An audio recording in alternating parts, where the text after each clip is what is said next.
Chapter 1. Shin. Shin, the middle-aged man, firmly advised, "You should abandon that futile dream." In the room, a middle-aged man addressed the young man before him, his voice echoing with frustration. "Continuing this nonsense will yield nothing," he thundered, leaving the young man bewildered. "Huh? Where am I?" wondered the young man, bewildered by the middle-aged man's outburst. "Who is he?" he pondered as he gazed at the middle-aged man, dressed in a sleek black suit. "Do you hear me, Shin?" inquired the middle-aged man, noticing Shin's dazed state. "Sir, who are you?" Shin asked, his voice hinged with confusion. The middle-aged man was taken aback. "Don't play games," he yelled, adding, "Your attempts to deceive me won't work. Regardless of what you say, my decision stands." Shin stammered, What decision? Who are you really?" As Shin scanned the room, he noticed its spaciousness. He sat facing a desk adorned with a nameplate, likely used for office. The middle-aged man stood before him, while a couch and a table occupied the room. Shin turned to look out the window, observing the exterior and neighboring buildings. "Salam." In frustration, the middle-aged man slammed his hand on the desk. "I said, stop fooling around. Your charade won't succeed. If you can't accept my wishes as your father, you're free to leave my care." With that, the middle-aged man rose, adjusted his attire, and cast an annoyed glance at Shin, who still wore a bewildered expression. "If you insist on playing this game," he declared, "I'll indulge you. Wondering who I am? I am your father, Shiro Suzuki." Having spoken, Shiro walked away and exited the room. Slam. The door slammed shut as Shiro left. Shin remained dazed, staring at his hands. "My hands, they look so young and healthy, devoid of calluses," Shin mused as he examined his palms. "What is happening?" Shin's eyes widened as a realization struck him. Could it be? He searched for a mirror and quickly found one on his desk, rushing to inspect his reflection. "No way!" Shin gasped in shock as he studied his unfamiliar face. "This is a meme." His new face was above average, with black eyes and hair. His eyes had double eyelids, and they were sharp. His nose was finely shaped, and his lips were thin. "Could it be? I've been reborn?" Shin whispered, finding everything too incredible to believe. Suddenly, a searing pain pierced his head, causing him to clutch it in agony. Shin staggered from the pain, covering his mouth with wide eyes. In his other hand, he tightly gripped a office nameplate, as the pain temporarily disabled some of his bodily functions while a flood of memories rushed into his mind. After a minute, the pain finally began to subside, but for Shin, that minute felt like an eternity. "Ah, now it makes sense," Shin murmured with a chuckle. "I truly have been reborn." He then examined the nameplate in his hand, which he had clutched tightly during the painful ordeal. He focused on the name. Shinro Suzuki. The design of the font resembled elegant calligraphy, bold and graceful, and it was written in Japanese. In his previous life, he had been nothing more than a loyal employee of a certain company. He had done everything for that organization. However, at the age of 30, his boss, the CEO of a gaming company, had decided to terminate him. This decision came after he had inadvertently witnessed his boss engaging in an illicit affair with a family member, the daughter-in-law. Although he had kept silent about it for a month, his boss had mistakenly believed that he intended to expose the affair. This misunderstanding led to the end of his life. For that sole reason, math algebra, his name and his former life, had passed away at the age of 30. "I've been reborn into a wealthy family," Shin muttered, tossing aside the office name tag.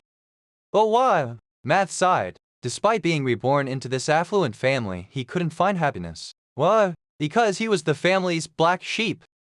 He was the youngest, and all his siblings had their own thoughts, but they all shared the same view of him, Shinro Suzuki, a waste. They considered him useless, a freeloader who contributed nothing of value to the family business. However, Math disagreed. Shin had considerable foresight. Why? He wanted to create video games. It might not sound impressive, but in this world, it was groundbreaking. In this parallel world, there were no wildly popular video games, and the video game industry was practically non-existent, except for Tetris and a large console version of ping pong. In fact, this world was still in the year 1990, with no Mario or similar pixelated games. The only forms of entertainment were novels, television, soap operas, sports, movies, and games played on large machines or consoles, which were not yet commonplace. What's amusing is that Tetris had been created much earlier in this world, but the game only consisted of parentheses. Unlike the Tetris in his previous world, which was 8-bit, featured various shapes, and was colorful, here it remained unfinished, created by a Russian. No wonder the people in this world found it boring. Math chuckled, placing his hands in his pockets and sighing. It's challenging, but fun. I like this world. I consider myself a bit of a gamer, as I used to play Flappy Bird during my free hours. I might not be as skilled as a gamer, but I know a lot about games from my previous job at a gaming company. In fact, if given the choice, he would have become a full-time gamer. However, life had been too demanding, so he had settled for playing Flappy Bird despite working in the gaming industry.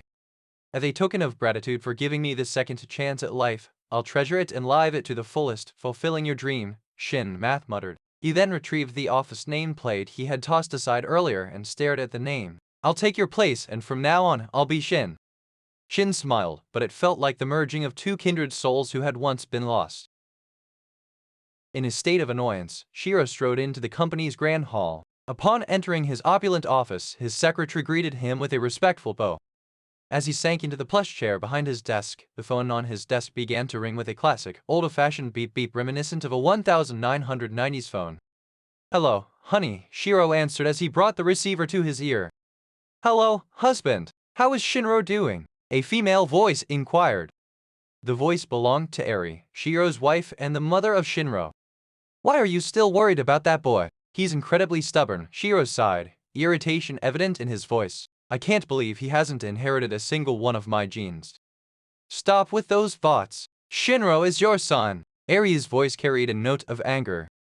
HMPH, why can't he be more like his elder brother Shiko? Both Shinro and his second brother have these absurd dreams. Shiro's frustration erupted as he bellowed into the phone. "Husband, there you're."